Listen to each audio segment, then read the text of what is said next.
الحمد لله نحمده ونستعينه ونستغفره ونعوذ بالله من شرور أنفسنا ومن سيئات أعمالنا من يهده الله فلا مضل له ومن يضلله فلا هادي له وأشهد أن لا إله إلا الله وحده لا شريك له وأشهد أن محمدا عبده ورسوله أما بعد فإن أصدق الحديث كتاب الله وخير الهدي هدي محمد صلى الله عليه وسلم وشر الأمور محدثاتها وكل محدثة بدعة وكل بدعة ضلالة وكل ضلالة في النار. فوز بالله السميع العليم من الشيطان الرجيم من همزه ونفخه ونفثه. بسم الله الرحمن الرحيم.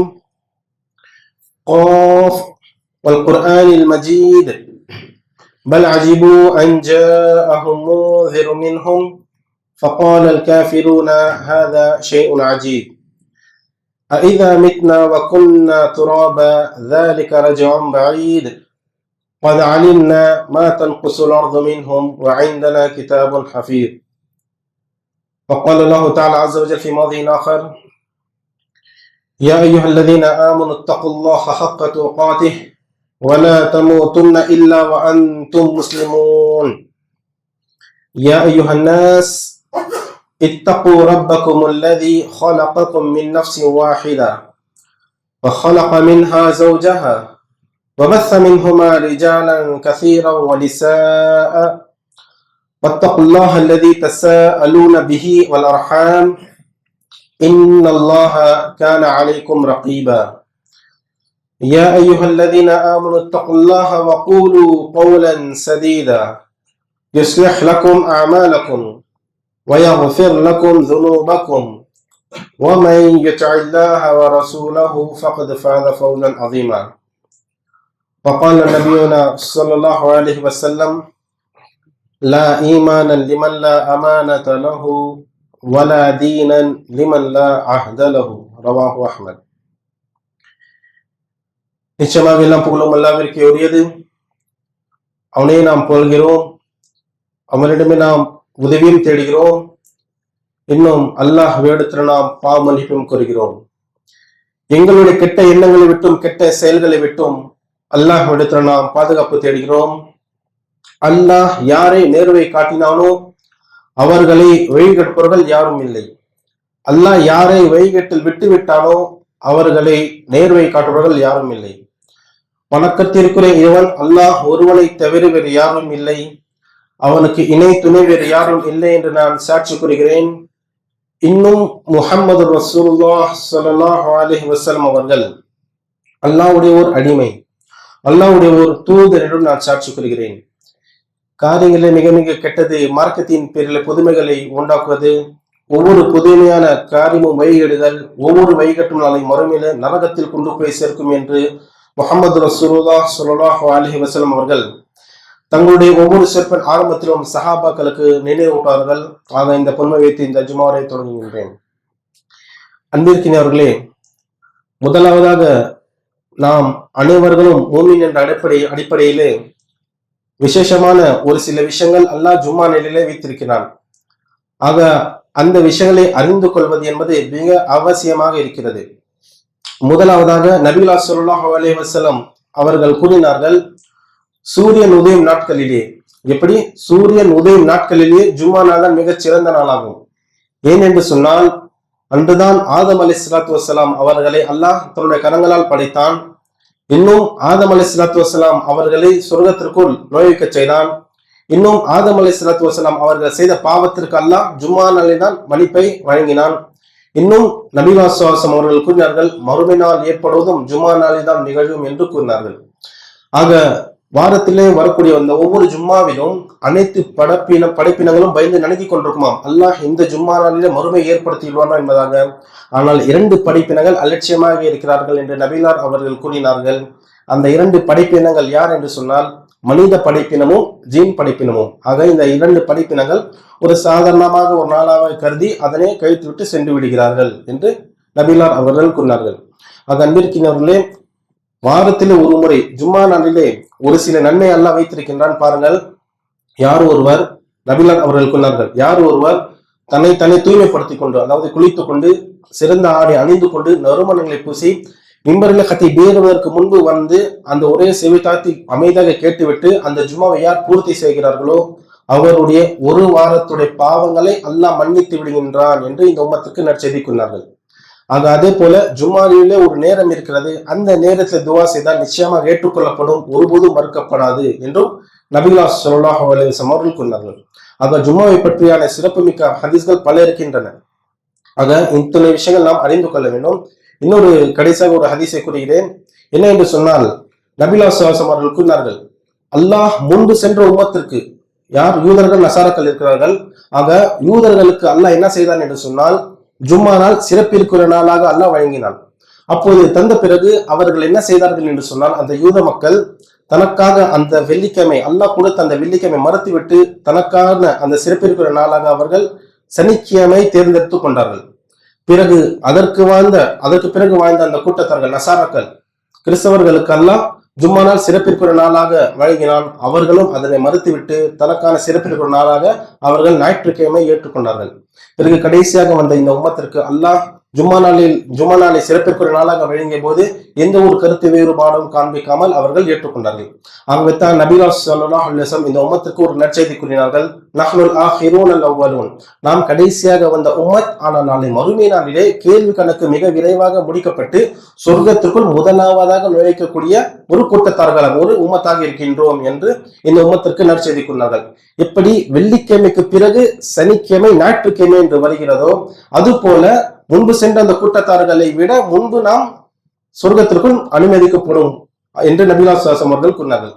இத்தனை விஷயங்கள் ஜும்மா நாளிலே இருக்கிறது. வாரத்துல ஒரு முறை அந்த வரக்கூடிய அந்த நாளிலே வெள்ளிக்கிழமையுடைய அந்த நன்மையை அதிகமாக பெற்றுக்கொள்ள வேண்டும். அல்லாஹ் நம் அனைவருக்கும் உதவி செய்வார்கள். அன்பிற்கினவர்களே, இந்த ஜும்மா நாளிலே நாம் பார்க்க போகின்ற தலைப்பு என்ன என்று சொன்னால், ஒரு முஃமினுக்கு பொதுவாகவே இந்த உலகத்திலே பல சோதனைகள் ஏற்படும். சோதனை காலகட்டத்திலே அவனுக்கு இஸ்லாம் கூறும் தீர்வு என்ன? ஒரு முஃமின் சோதனை கையாளும் பொழுது அவன் என்னென்ன விஷயங்களை அவன் பின்பற்ற வேண்டும் என்ற அந்த விஷயங்களை நாம் பார்க்க இருக்கின்றோம். முதலாவதாக ஒரு விஷயத்தை நாம் புரிந்து கொள்ள வேண்டும். இந்த உலகத்தில் வாழக்கூடிய அனைத்து மக்களுக்கும் நன்மையும் தீமையும், சோதனையும் சந்தோஷங்களும் கலந்த ஒரு வாழ்க்கையை தான் அல்லாஹ் கொடுத்திருப்பான்.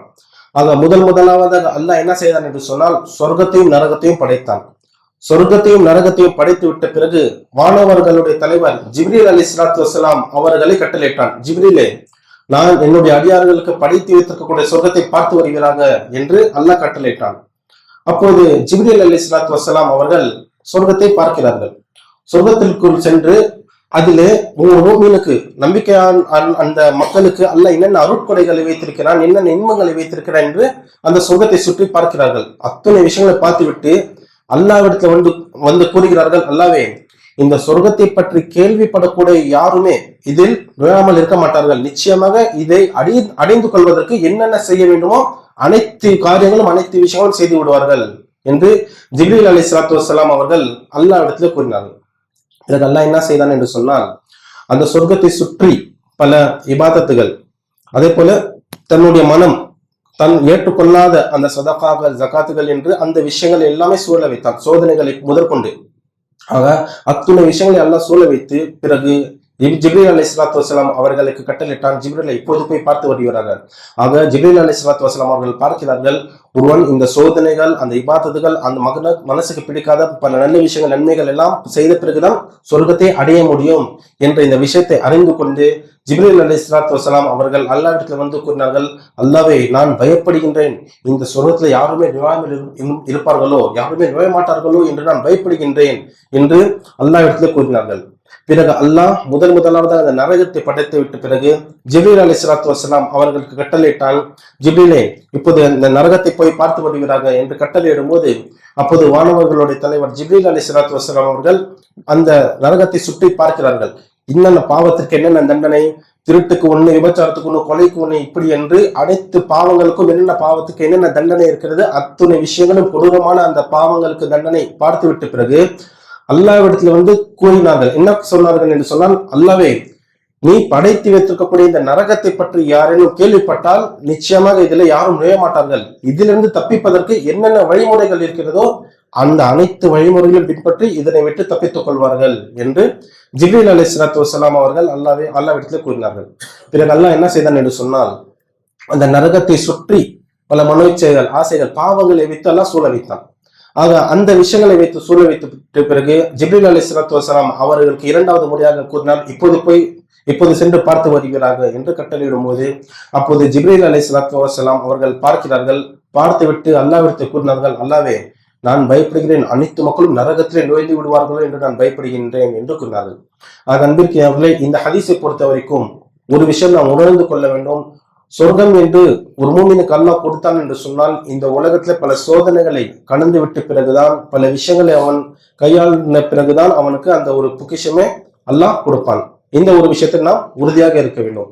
இன்னொரு விஷயம் என்ன என்று சொன்னால், ஒரு ஹதீஸ் என்ன என்று சொன்னால், நபிகள் ஸல்லல்லாஹு அலைஹி வஸல்லம் அவர்கள் இந்த உம்மத்திற்கு ஒரு நற்செய்தி கூறுகிறார்கள். அஜபல்லி அம்ரில் முஃமின், எனக்கு முஃமினுடைய விஷயம் ஆச்சரியம் தரக்கூடியதாக இருக்கிறது என்று கூறினார்கள். என்ன ஒரு ஆச்சரியம் என்று சொன்னால், அல்லாஹ் ஒரு மூமினுக்கு ஏதேனும் ஒரு அருட்கொடை கொடுத்தான் என்று சொன்னால், அந்த அருட்கொடை, அந்த ஞாபகத்தை பெற்று அவன் சுக்ரு செய்கிறான். ஆக சுக்ரு செய்த காரணத்தினால் அல்லாஹ்விடத்தில் அவன் நன்மை பெறுகிறான். ஆக அல்லாஹ் ஏதேனும் ஒரு அவனுக்கு அருட்கொடை கொடுத்து அவனுக்கு ஞாபகத்தை கிடைத்து விட்ட பிறகு, அந்த ஞாபகத்தை கிடைத்து பிறகு அவன் அமைதியாக இல்லாமல் அவனுக்கு அல்லாஹ்விற்கு சுக்ரு செய்கிறான். அந்த சுக்ரு செய்கின்ற காரணத்தினால் அல்லாஹ்விடத்தில் அவன் வெகுமதியை பெறுகிறான், நன்மை பெறுகிறான். அதே போல அல்லாஹ் அதே மூமினுக்கு ஏதேனும் ஒரு சோதனை கொடுத்தால் அந்த சோதனையிலே அவன் சபுரு செய்கிறான், பொறுமை காக்கிறான். ஆக அந்த பொறுமையின் காரணத்தினாலும் அல்லாஹ்விடத்தில் அவனுக்கு நன்மை இருக்கிறது, வெகுமதி இருக்கிறது என்று நபிகள் ஸல்லல்லாஹு அலைஹி வஸல்லம் அவர்கள் கூறினார்கள். ஆக ஒரு மூமினுக்கு சந்தோஷத்தை அல்லாஹ் கொடுத்தாலும் சரி, துக்கத்தை கொடுத்தாலும் சரி, சந்தோஷங்களை ஞாபகத்தை கொடுத்தாலும் சரி, வேதனை கொடுத்தாலும் சரி, இரண்டு தரப்பிலிருந்தும் அவனுக்கு நன்மையை தவிர வேறு எதுவுமே இல்லை. ஆகவே எனக்கு மூமியினுடைய விஷயம் ஆச்சரியம் தரக்கூடியதாக இருக்கிறது என்று நபிகள் ஸல்லல்லாஹு அலைஹி வஸல்லம் கூறினார்கள். ஆக ஒரு மூமின் இந்த உலகத்துல வாழும்போது எப்படி வாழ வேண்டும் என்று நபிகள் ஸல்லல்லாஹு அலைஹி வஸல்லம் தெளிவாக நம்மளுக்கு சொல்லிக் கொடுத்திருக்கிறார்கள். ஆக ஒரு கட்டத்திற்கு பிறகு என்ன அல்லாஹ் எனக்கு மட்டும்தான் இப்படி சோதனை செய்கிறானா என்று மனதிலே இப்படி ஒரு எண்ணம் வைக்காமல், அல்லாஹ் இதற்கும் எனக்கு நாளை மறுமை நாளிலே வெகுமதி கொடுப்பான் என்று எண்ணத்தை வைக்க வேண்டும். சரி, இப்படி சோதனைகள் ஏற்படும் பொழுது நாம் என்னென்ன விஷயங்களை கையாள வேண்டும்? முதலாவதாக அனைத்து மார்க்க அறிஞர்களும் பொதுவாகவே மஜ்லிஸில் கூறப்படக்கூடிய ஒரு விஷயம் என்னென்று சொன்னது, தன்னுடைய எண்ணங்களை சீர்படுத்திக் கொள்ள வேண்டும். தங்களுடைய எண்ணம் எப்படி இருக்கிறதோ அந்த எண்ணங்களை போன்றுதான் அல்லாஹ் நடக்க செய்வான். ஆக நபிகள் ஸல்லல்லாஹு அலைஹி வஸல்லம் கூறிய ஹதீஸுல் குதுஸி இருக்கிறது. என்ன என்று சொன்னால், ஒரு அடியான் அவனுடைய எண்ணத்திற்கேற்பதான் நான் நடந்து கொள்வேன். அவன் இன்றைய நாளில் நல்ல விஷயங்கள் நடக்கும் அல்லது நல்ல ஒரு வியாபாரத்தை எதிர்பார்ப்பேன் என்று இப்படி ஒரு எண்ணத்தை கொண்டு அவனுடைய நாள் இருக்கிறது என்று சொன்னால், அதே போல அவனுடைய எண்ணத்திற்கேற்ப நான் அந்த நாளை வழி நடத்த செய்வேன். அதே போல இன்றைய நாள் சரியா போகாதோ இப்படியான ஒரு மனதிலே பயத்தை வைத்துக் கொண்டு அவன் வாழ்ந்தால் அதே போன்று நான் நிகழ்த்த செய்வேன் என்று தெளிவாக ஹதீஸுல் குதுஸிலே இருக்கிறது. ஆக அன்பிற்கினர்களே, எங்களுடைய எண்ணங்களை நாம் சீர் செய்து கொள்ள வேண்டும். அல்லாஹ் நன்மையை தவிர வேறு எதுவுமே நாட மாட்டான் என்று உறுதியாக இருக்க வேண்டும். ஆகவே எண்ணத்தை அல்லாஹ் உண்மைப்படுத்துவான். அதற்கு ஒரு ஆதாரமாக ஒரு விஷயத்தை, ஒரு சம்பவத்தை கூறுகிறேன். இமாம் மாலிக் ரஹ்மத்துல்லாஹி அவர்கள் மிகப்பெரிய ஒரு இமாம், நம் அனைவருக்கும் தெரியும். கிட்டத்தட்ட தபு தாபியுடைய கேட்டகரியில வராரு. அன் மாலிக் அன் நாஃபி அன் இப்னு உமர் ரலியல்லாஹு அன்ஹு. ஆக சஹாபிக்கும் இமாம் மாலிக்கும் நடுவில் ஒரே ஒரு தாபி மட்டும்தான் இருக்கிறார். இந்த அளவுக்கு மிக பிரபலமான ஒரு மிகப்பெரிய இமாம் இமாம் மாலிக் ரஹ்மத்துல்லாஹி. இமாம் தாருல் ஹிஜ்ரா, மதீனாவிற்கு இமாம் என்று போற்றப்படக்கூடிய ஒரு மிகப்பெரிய இமாம். இவர் என்ன செய்கிறார் என்று சொன்னால், தன்னுடைய அந்த ஹதீஸ் கலையை, அந்த ஹதீஸுடைய அந்த விஷயங்களை தன்னுடைய மாணவர்களாகிய தபு தாபீன்களுக்கு கற்றுத்தருகிறார். இன்னும் தன்னுடைய சக அந்த வயதிற்கும் சரி, சிறுவர்களுக்கும் சரி, மதீனாவில் இருந்து கொண்டு அந்த ஹதீஸுடைய பாடங்களை கற்றுக் கொடுத்து கொண்டு இருக்கிறார்கள். அந்த தருணத்தை என்ன நடக்கிறது என்று சொன்னால், அவர்கள் ஒரு ஹதீஸை படிக்கிறார்கள். என்ன ஹதீஸ் என்று சொன்னால், யார் ஒருவர் மதீனாவிலே அல்லது அந்த சுற்று வட்டாரத்திலே வஃபாத் ஆகிறார்களோ, நாளை மறுமை நாளிலே அல்லாஹ்வுடைய அனுமதியை கொண்டு நபிகள் ஸல்லல்லாஹு அலைஹி வஸல்லம் அவர்கள் 2 முறை ஷஃபாத் செய்வார்கள் என்று ஒரு ஹதீஸ், சஹீஹான ஹதீஸ், இமாம் அஹ்மத் பின் ஹம்பல் ரஹ்மத்துல்லாஹி அவர்களும் பதிவு செய்திருக்கிறார்கள். ஆக இந்த ஹதீஸை படித்துக் கொண்டு இமாம் மாலிக் ரஹ்மத்துல்லாஹி அவர்களுக்கு ஒரே ஆசை. என்ன என்று சொன்னால், நான் மதீனாவில் தான் இருக்கின்றேன், மதீனாவிலே தான் ஹித்மத் செய்து கொண்டிருக்கிறேன், பணிவிடை செய்து கொண்டிருக்கிறேன், இந்த ஹதீஸுடைய விஷயங்கள். ஆக அல்லாஹ் எனக்கு இந்த இடத்துல தான் எனக்கு மரணத்தை கொடுக்க வேண்டும் என்று ஒரு ஆசை வந்து விட்டது. கொடுப்பான், நான் இந்த இடத்துல தான் இருக்கிறேன் என்பதாக. ஆக அவர் அந்த ஒரு எண்ணத்தை வைத்துக் கொண்டு என்ன செய்கிறார் என்று சொன்னால், அன்றைய இரவு அவர்கள் தூங்குகிறார்கள். தூங்கிய பிறகு அவர்களுக்கு ஒரு கனவு வருகிறது. என்ன கனவு என்று சொன்னால், ஒரு 5 விரல்களை இப்படி ஒருத்தர் காண்பித்து விட்டு சென்று விடுகிறார். இப்பொழுது காலை பொழுதை அடைகிறார்கள். அடைந்து விட்ட பிறகு இப்போது யோசிக்கிறார்கள் இமாம் மாலிக் ரஹிமஹுல்லாஹ் அவர்கள், என்ன அர்த்தமாக இருக்கும் இந்த விஷயத்துக்கு, என்ன தெளிவான ஒரு இந்த கனவுக்கு என்ன ஒரு தெளிவு எனக்கு கிடைக்கும் என்று யோசித்துக் கொண்டிருக்கிறார்கள். ஏனென்று சொன்னால் நபிகள் ஸல்லல்லாஹு அலைஹி வஸல்லம் கூறினார்கள், ஒரு முஃமினுடைய கனவு என்பது ஹக், உண்மை. எப்படி நபி தோற்றும் எப்படி உண்மை ஹக்காக இருக்கிறதோ அது போல ஒரு முஃமினுடைய கனவு என்பது ஹக், உண்மையாக இருக்கிறது என்று கூறியிருக்கிறார்கள். ஆக இந்த ஹதீஸை அவர்கள் படித்து அறிந்து கொண்ட காரணத்தினால், சரி என்னுடைய இந்த கனவுக்கு என்ன விளக்கம் இருக்கும் என்று யோசிக்கிறார்கள். ஆனால் அல்லாஹ்வுடைய ஒரு கிருபை என்னன்னு சொன்னால், அதே காலத்திலே மிகப்பெரிய ஒரு இமாம் இப்னு சீரின் ரஹ்மத்துல்லாஹி அவர்கள், அல்லாஹ் விசேஷமான ஆற்றலை இவர்களுக்கு கொடுத்திருந்தான். யார்? இமாம் இப்னு சீரின் ரஹ்மத்துல்லாஹ். இவர்களுக்கு எல்லாம் என்ன ஆற்றலை கொடுத்திருக்கிறார் என்று சொன்னால், கனவுகளுக்கு விளக்கம் தரக்கூடிய ஆற்றலை கொடுத்திருக்கிறார். ஆக இந்த விஷயத்தை இமாம் மாலிக் ரஹ்மத்துல்லாஹி அவர்கள் அறிந்து கொண்டு அவர்களை நோக்கி பயணம் செய்கிறார்கள். பார்ப்பதற்கு பயணம் செய்து விட்ட பிறகு இமாம் இப்னு சீரின் ரஹ்மத்துல்லாஹி அவர்களை பார்த்துவிட்டு கூறுகிறார்கள், இப்னு சீரினே, இப்படி நான் ஆசைப்பட்டேன், இந்த மாதிரி ஒரு ஹதீஸை படித்தேன்.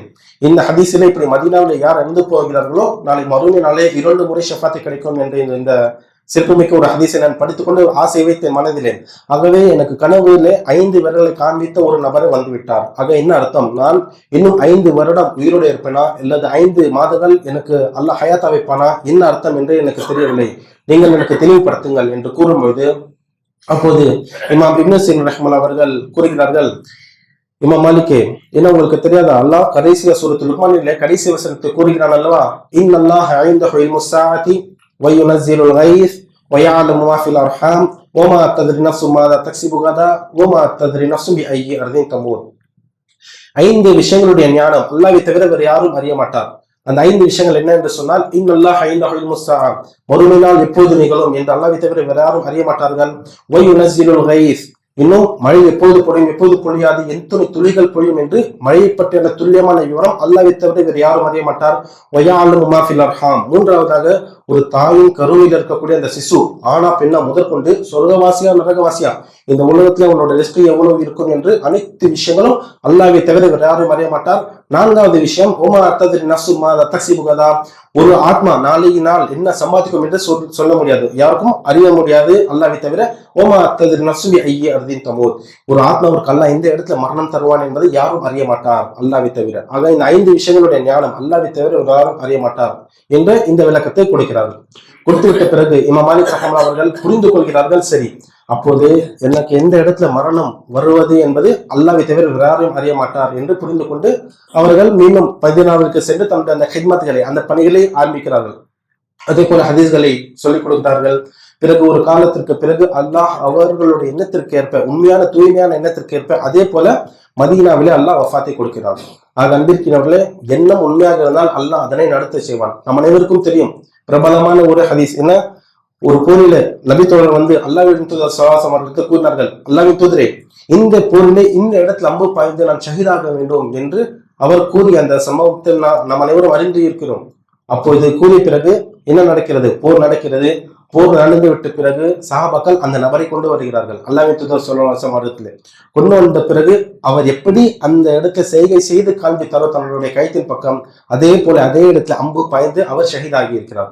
ஆகவே இந்த விஷயத்தை பார்த்து உடனே அல்லாஹ்வின் தூதர் ஸல்லல்லாஹு அலைஹி வஸல்லம் அவர்கள் கூறினார்கள், இந்த அடியான் தன்னுடைய எண்ணத்தில் உண்மையாக இருந்தான், ஆகவே அல்லாஹ்வை உண்மைப்படுத்தி விட்டான் என்று கூறினார்கள். ஆக அன்பிற்கினாலே எண்ணத்தை நாம் தூய்மையாக வைத்து வைக்க வேண்டும். 2வது விஷயம் என்னென்று சொன்னால், முழுவதுமான தவக்குல் அல்லாஹ்வின் மீது வைக்க வேண்டும். நாம் எந்த ஒரு விஷயம் செய்தாலும் சரி, இந்த விஷயத்திற்கான தீர்வு என்பது அல்லாஹ் கொடுப்பான் என்று உறுதியாக நாம் நம்ப வேண்டும். அதற்கு ஒரு சம்பவம் தான் இமாம் இப்னு கஸீர் ரஹ்மத்துல்லாஹி அவர்கள் ஒரு சம்பவத்தை பதிவு செய்கிறார்கள். பனி இஸ்ரவேலர்களுடைய ஒரு விஷயத்தை அவர்கள் கூறக்கூடிய விஷயம் என்னன்னு சொன்னால், ஒரு முறை கடுமையான வயிறு வலி மூசா அலைஹிஸ்ஸலாத்து வஸலாம் அவர்களுக்கு ஏற்பட்டு விட்டது. ஆக அந்த ஏற்பட்ட அந்த வயிறு வலி தாக்கத்துடைய காரணத்தினால் அவர்கள் அல்லாஹ்வை அழைக்கிறார்கள். அல்லாஹ்வை அழைத்து கூறுகிறார்கள், அல்லாஹ்வே, கடுமையான வயிறு வலி எனக்கு இருக்கிறது, ஆகவே இந்த வயிறு வலியை போக்கிவிடு என்று அல்லாஹ்விடத்தில் கோரிக்கை வைக்கிறார்கள். அப்போது அல்லாஹ் என்ன செய்தான் என்று சொன்னால், மூசாவே, இந்த இடத்திற்கு சென்று இந்த செடியினுடைய சில இலைகளை பறித்தின், ஆக உன்னுடைய வயிற்று வலி சரியாகிவிடும் என்று அல்லாஹ் கூறிய அந்த தருணத்திலே இமாம் மூசா அலைஹிஸ்ஸலாத்து வஸலாம் அவர்கள் என்ன செய்கிறார் என்று சொன்னால், அதே போல அல்லாஹ் கூறியபடி பயணம் செய்து அந்த இலைகளை பறித்து தின்கிறார்கள். பிறகு அல்லாஹ் அவர்களுக்கு ஷிஃபா கொடுத்துகிறான், வயிறு வலி சரியாகி விடுகிறது. பிறகு சில காலங்கள் கழிந்த உடனே அதே போல அவர்களுக்கு கடுமையான வயிற்று வலி ஏற்படுகிறது. இப்போது இவர்கள் யோசிக்கிறார்கள், சரி முன்பே இப்படி எனக்கு வயிறு வலி வந்த பிறகு அல்லாஹ்விடத்தில் நான் கூறினேன், கோரிக்கை வைத்தேன், அல்லாஹ் எனக்கு வழிகாட்டினான் அல்லவா, சரி என்று சென்று மீண்டும் அதே போல அந்த இலைகளை பறித்து தின்கிறார்கள். பறித்து தின்ன உடனே அவர்கள் வயிற்று வலி இன்னும் கடுமையாகி விடுகிறது. இப்போது வேறு வழி இல்லாமல் என்ன செய்கிறார்கள், அல்லாஹ்வை அழைக்கிறார்கள். அவர்கள் நபிமார்கள், அல்லாஹ்விடத்தை பேசலாம். ஆக மூசா அலைஹிஸ்ஸலாத்து வஸலாம் மீண்டும் அல்லாஹ்வை அழைத்து கூறினார்கள், அல்லாஹ்வே முன்பு எனக்கு வயிற்று வலி ஏற்பட்டு விட்டது, நீ எனக்கு இப்படி வழிகாட்டின, அந்த இலைகளை பறித்து தின்னேன், சரியாகி விட்டது.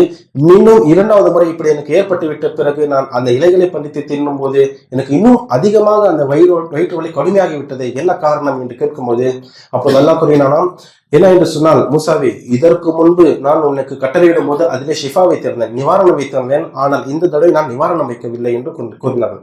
ஆக அல்லாஹ் கூறிய இந்த விஷயம், அதாவது இந்த ஒரு சம்பவத்தை பனி இஸ்ராயீல் அறிவித்த ஒரு அறிவிப்பு இமாம் இப்னு கஸீர் ரஹ்மத்துல்லாஹி அவர்கள் மூசா அலைஹிஸ்ஸலாத்து வஸலாம் அவர்களுடைய வரலாற்றிலே பதிவு செய்கிறார்கள். ஆக அன்பிற்கினவர்களே, முழுவதுமான தவக்குல், நாம் மருந்து எடுத்தாலும் சரி இதற்கு நம்மளுக்கு நிவாரணம் அல்லாஹ் தான் கொடுப்பான் என்ற ஒரு விஷயத்தை உறுதியாக நம்ப வேண்டும். அடுத்தது கடைசியாக ஒரு விஷயத்தை கூறுகிறேன், அதிகமாக துவா செய்தல். துவாவின் காரணத்தினாலும் அல்லாஹ் பல சோதனைகளை விட்டு அல்லாஹ் அப்புறப்படுத்துகிறான். நபிகள் ஸல்லல்லாஹு அலைஹி வஸல்லம் கூறினார்கள், ஒரு முஃமின் துவா செய்யும் போது கண்டிப்பாக மூன்றில் ஒரு விஷயம் கண்டிப்பாக அல்லாஹ் கொடுப்பான், ஒரு பிரதிபலன், ஒரு பலன் என்பது அல்லாஹ் கொடுப்பான். ஒன்று என்ன என்று சொன்னால், அந்த துவா, அந்த மூமினுடைய துவா உடனடியாக அல்லாஹ் ஏற்றுக்கொள்வான். அப்படி ஏற்றுக்கொள்ளவில்லை என்று சொன்னால் நாம் இப்படி நினைத்து விடக்கூடாது, நாம் ஹலாலான விஷயங்கள் தான் உண்ணுகிறோம் உடுத்துகிறோம், இருந்தாலும் சம்பாத்தியம் ஹலாலாக தான் இருக்கிறது, அல்லாஹ் எங்களுடைய துவா ஏற்றுக்கொள்ளவில்லையே என்று நாம் நிராசையாக விடக்கூடாது. ஏனென்று சொன்னால் நபிகள் அவர்கள் இன்னும் நற்செய்தி கூறினார்கள், ஒரு மூமினுடைய துவா அல்லாஹ் உடனடியாக ஏற்றுக்கொள்வான். அப்படி இல்லை என்று சொன்னால் அதற்கு பகரமாக அவனுக்கு வரக்கூடிய ஆபத்துகளை, விளைவுகளை விட்டு அல்லாஹ் அப்புறப்படுத்துவான்.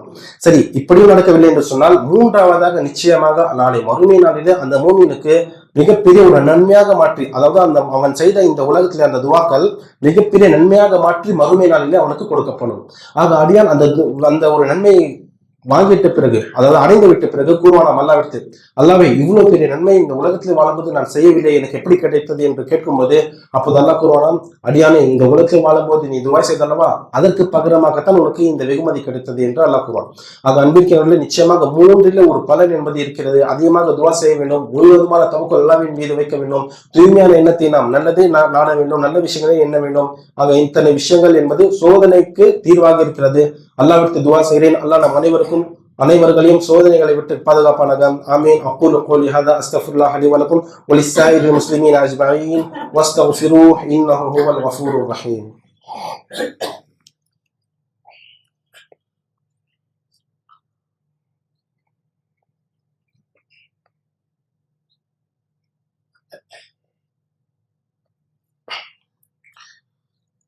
இன்னல் ஹம்தலில்லாஹ் நஹ்மதுஹு வ நஸ்தஈனுஹு வ நஸ்தக்ஃபிருஹு ونعوذ بالله من شرور أنفسنا ومن سيئات أعمالنا من يهده الله فلا مضل له ومن يضلله فلا هادي له وأشهد أن لا إله إلا الله وحده لا شريك له وأشهد أن محمدا عبده ورسوله. أما بعد، فأعوذ بالله من الشيطان الرجيم.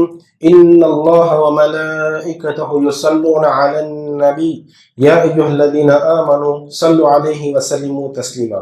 اللهم صل على محمد وعلى آل محمد كما صليت على إبراهيم وعلى آل إبراهيم إنك حميد مجيد. اللهم بارك على محمد وعلى آل محمد كما باركت على إبراهيم وعلى آل إبراهيم إنك حميد مجيد. عباد الله رحمنا الله، إن الله يأمركم بالعدل والإحسان وإيتاء ذي القربى وعن الفحشاء والمنكر والبغي يعظكم لعلكم تذكرون. اذكروا الله يذكركم فادعوه يستجب لكم ولذكر الله تعالى أكبر والله يعلم ما تصنعون. أقيموا الصلاة.